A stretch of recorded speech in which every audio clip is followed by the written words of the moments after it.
Inilah kekurangan dan kelebihan Honda HR-V facelift di Malaysia. Kita mulakan dengan kelebihan. Nombor 1, 3 pilihan enjin. Ada NA, Turbo atau Hybrid. Nombor 2, Hybrid lebih responsif, bunyi enjin lebih sedap.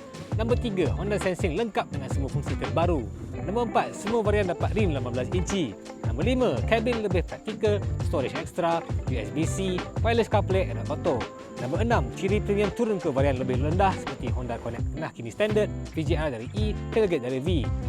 Nombor 7, RS tambah kit premium, lampu Matic Plus Adaptive Beam, lampu cornering, dual zone AC, wireless charger dan wiper automatic. Dan nombor 8, kabin praktikal dengan ultra seats, kursi selesa dan support badan.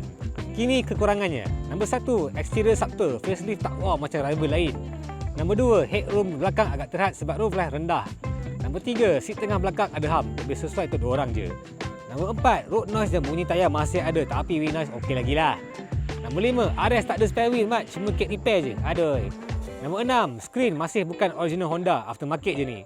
Nombor 7, harga naik RM2,000 untuk varian V dan RS Hybrid. Nombor 8, lane voice rasa agak mengganggu, tak sebaik line spot monitoring.